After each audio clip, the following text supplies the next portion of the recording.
Hello, everybody. Here, it's your boy Mosh. I'm back. I think it's been like a couple weeks since I did one of these, and I felt really bad about not doing one for so long. Particularly because there's a lot of stuff, a lot of material and content that's come in my way that I'd love to do videos, multiple videos on. But for now, I'm just gonna stick with this one, which I kept telling myself I'd do this, I do it, and I never got to it. So now I'm getting to it. So for those of you, everyone by now knows that the hostages were freed, all the living hostages. So and they were safely returned to Israel and their families, and they reunited with their families. And now Hamas has no living hostages in Gaza anymore, so they don't have a bargaining chip. And like, honestly, I thought I was expecting that a couple of different outcomes, and one of them was I thought that like there's no way Hamas would ever give all the hostages up. And by the way, there are still dead hostages that they're holding, and they're giving them out piecemeal, little by little, which is a violation of the agreement, of the ceasefire agreement. But without getting into that,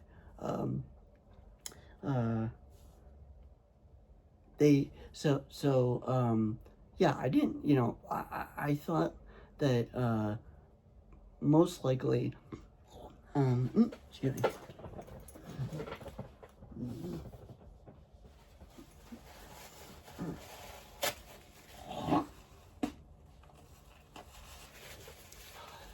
Sorry about that, folks. Should probably edit that out if I knew how to edit. But I didn't want to talk with a bunch of phlegm in my mouth either. So yeah, I thought that was what was going to happen, and that we would either, never again see the hostages, or if we do see them again, it'll be years from now. So, and I've been trying to represent, and do my part and all that, as I've mentioned in other videos, against the disinformation war against Israel and all that. And I also, show my pride, and my support. And one of the ways I did this is I got one of these, like everybody else got one.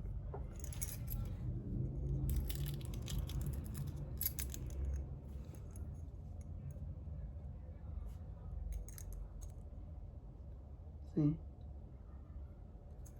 The only thing I don't like about it is if you look really closely at the outline of it right here, that's an outline of Israel, the geography of the land itself. And you'll notice it looks like it's got a little chunk taken out of it, like a bite mark almost. What that is that's Judea and Samaria, or what they call the West Bank. Because the vast majority of people say we don't have a right to the West Bank. And so they always leave it out. I had a shirt once that said like "I love Israel" or whatever, and it was the shape, but it was all blue and white. It was like with the mug and W. It was like the Israeli star. It was like the not the Israeli star, the Israeli flag superimposed over the land, the geography, and that one also had the little chunk taken out, which I also did not like. People say we have absolutely no, right or ties or whatever to that part of Israel. But it's really funny because the name Jews comes from Judeans, and Judeans were the indigenous people of Judah, which is Judea and Samaria, i.e., the West Bank. It was literally the heartland of our history of the Bible. In fact, in Hebron, where the Abraham, Isaac, and all the holy patriarchs and matriarchs are buried, before the Beis Hamikdash, the temple in Jerusalem was built by Solomon, the main place people would go is to Hebron. That was like the holiest, like that was the equivalent of the wall and the Beis Hamikdash, the temple to us today. That was the main holy place, because God didn't reveal the location of the where he wanted the temple to be built till I believe King David's time period. But again, that's way off topic. But yeah, and so I said to myself, I'm not going to take this thing off until they're home. At first I was really stubborn, and I was like, I'm not going to take it off until every last one, even every dead body of every dead hostage's body is on Israeli soil. I won't take it off. But then I kind of was like, I mean, and not that I don't care about the deceased people, obviously. I want them to come home and have a decent, proper, respectful Jewish burial, of course. But the thing is, they're dead, and we can't put we can't put them on the same level. We can't put them on the same level as the living hostages, because they're alive, so there's still hope. But the ones who have died, they're dead. We can't not prioritize. Well, we can't prioritize the dead hostages, certainly over the live ones. But even to consider it like an equal thing is ridiculous to me. But anyway, I was very surprised and shocked, but shocked in a good way, to hear about the hostages being released. But I was cautiously optimistic, because I saw one source that said it, and I got excited. I'm like, pump the brakes until it's more officially confirmed, and it was. So, but yeah. So I'm obviously so happy the hostages are finally home to their families, and you could go watch the videos on YouTube of this is YouTube. You can watch the videos of them being reunited with their families. It's just the most beautiful thing. It's the most beautiful thing, for real. And so I'm very happy now to say that I could finally take it off. Now I'm not gonna get rid of it. I'm not gonna throw it away or put it in Seamus. Seamus is like certain Jewish holy items can't just be buried in anywhere. They have to be buried in a special part of a Jewish cemetery. So what people do is they put stuff in there, and then eventually, when they have the opportunity, they'll bring it to, or usually send it to Seamus to be buried. An example would be like the strings on the prayer shawl. If one of them is too short, it's not kosher anymore. And either the strings need to be repaired, or the whole tallis has to be buried. So that's what Seamus is. But I'm not going to do that with this, because this is not really a holy object. So that's why. But again, I'm not throwing it away. I'm going to keep it as like a, I don't want to say memento. It seems a bit devaluing to say that, but rather it's a memorial, just a reminder. But so yeah, so now here we go. Mm-hmm. Mm-hmm. Mm-hmm. And it's done. I'm so pleased with myself. But yeah, so, and, but I was determined, to not take it off until the very last, at least living hostage was back. So, sorry, I think I already said that. Next thing I want to talk about really quickly is, well, this is a really big topic, so I'm not going to get into like a whole long thing, but just really quickly, you know, often people don't know what Zionism is, and it's very confusing for a lot of people, and there's so many different, opinions and this and that and whatever,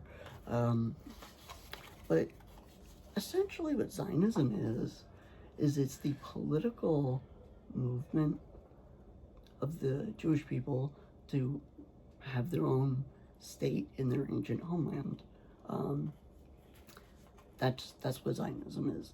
And so now that that homeland's been established, Zionism shifted to being about preserving and protecting the state of Israel and ultimately Jews around the world. So that's what Zionism is in a nutshell. There's so many gross, disgusting, lies about the definition, but this isn't the video for that. But something I did notice, or something I've not noticed, but come to realize, is with Zionism, there's little different subgroups of Zionism, but I think broadly speaking, there's like two forms of Zionism. There's what I call Big Z Zionism, where someone actively identifies as a Zionist, and maybe they work for a Zionist organization, or whatever. Like, it's a big part of their identity being a Zionist, which I call Big Z. Then there's something called Little Z, which is what these are terms I just made up, by the way. So then I'd be like, don't attack me. There's no such thing as Big Z and Little Z. What Little Z is Little Zionism is when you're still a Zionist and you would even identify as a Zionist, but it's not like the biggest part of your personality. It's sort of just like there. You know what I mean? So I'm basically more of a small Z Zionist, and they don't oppose each other. That's not what it is. It's just that one is way more actively involved than the other, and so I already said that. I'm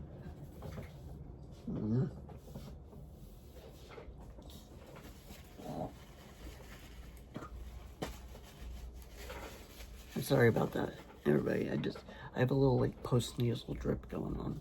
It's gonna be really hard to talk with phlegm in my mouth, and I'm not gonna swallow it. So it's like you guys are like, thank you, Marsha. We didn't need to know any of that. But so back to what I was saying. So yeah, Zionism is a part of my Judaism, but it's not the main part of it. You know what I mean? And that's why I call myself a little Z Zionist. In reality, I actually don't call myself a Zionist at all. Usually, because it gives people the impression that I'm a big Z one. So, what are you doing? Now, the next thing I want to talk about is that Hamas, ever since Hamas took over, since the war ended,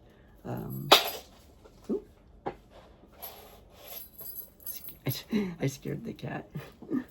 Not on purpose. You little knucklehead. I love him so much.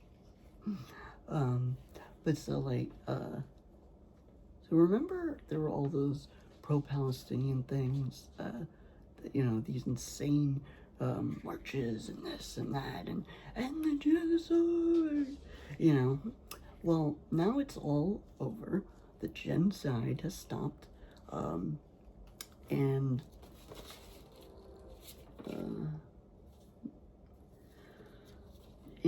Hamas are still there in Gaza, considerably weakened, of course. I mean, they're practically defeated at this point. The goal is to obviously kill every last one, but, at first I scoffed at people that said it's not possible because Hamas isn't just a group, it's an idea. You can't kill an idea. And the response to that has always been, well, what about Nazi Germany? It was denazified by the Allies after the war. But then again, keep in mind the ideology of Hitler, Yamach Shimon, may his wicked name be erased, is it's still with us in the form of neo-Nazism. So, in a way, I find that very comparable to Hamas. Because Hamas is an idea as well as an organization. But, so, what's happening now is Hamas are now rounding people up, Palestinians, in Gaza, and holding public executions for people who are accused of having collaborated with Israel. And most of the time, not most of the time, but a lot of the time, these were not even Hamas or members of any of the organizations. They were just civilians that had just been falsely accused. And, Hamas is going nuts on them. There's like, I don't know how many so far, but it's just like, executing people cheering. Yeah, it's not like they're doing it in private, like, for respect, no, let's not do it in public. No, they're doing it fucking in public. They're doing it because they're proud of it. One thing I saw said that they told the world, Hamas told the world, they're doing it because it's safety concerns, it's security concerns, or whatever, which obviously we know Hamas is almost incapable of telling the truth about anything. So take that obviously with a grain of salt. But yeah, it's disgusting. They're killing Trump. No, they're not killing Trump. Some people wish they would, but ill. No,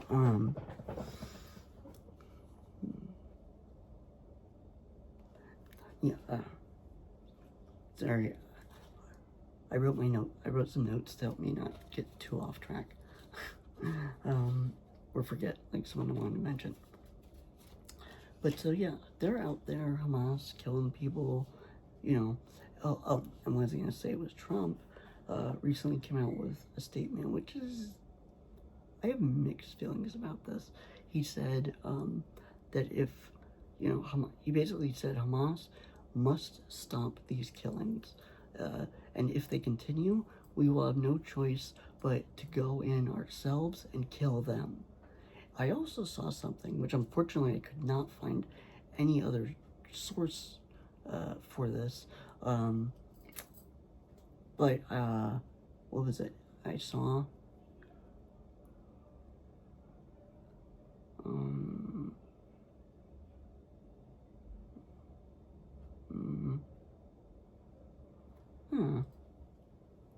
I thought I just lost it. Yeah, but, and so, I have mixed feelings about that, because it's like, on the one hand, yeah, fuck Hamas, but still, are we really gonna sacrifice Americans to do that? To help Israel? I mean, can you imagine the anti-Semitic backlash of rabid Jew haters would react if we actually did that? But then again, the whole point is, like, to stop listening to them, because none of them have our best interests at heart. And so now now that it's Palestinians murdering Palestinians, you would think all these people would be outraged and up in arms and yada yada yada, but crickets. Nobody cares. None of the pro-Palestine people care. When it's Jews killing Palestinians, it's a genocide. But when it's Palestinians, terrorist Palestinians, killing civilian, innocent Palestinians, crickets. Which really just shows the truth about these disgusting people in that movement. It has nothing to do with Palestine, or really, at all. It's, you know, they're not fighting for Palestine as much as they say, we're fighting for a free, independent. No, what they're really fighting for is the end of Israel. They don't even really care about having their own state. They just can't stand a Jewish state in the Middle East, because that would ruin their whole Islamist extremist narrative of Islam being the dominant religion over the whole world, you know. And it's just like, it's just crazy to me, like how deranged these people have become. I think I mentioned this in another video maybe, but I saw one person, they're being interviewed, and like, how do you feel about the ceasefire? And I kid you not, they were crying. And I wish I'm gonna try to find that video. I could post a link for you guys to go see it. It's a pro-Pally protester crying, and they go, how do you feel about the ceasefire? She's like, I'm so sad about it. He's like, why? And she goes, because now I don't know what I'm gonna do with my life anymore. Because these people made freeing Palestine their entire personality. So now that that's gone and taken from them, they're completely lost. But don't worry, they'll find another dumb, insane cause to latch on to. In fact, I won't be surprised if they already have. Oh, God. But that's about it, I guess. I just wanted to make this video, finally get the thing off my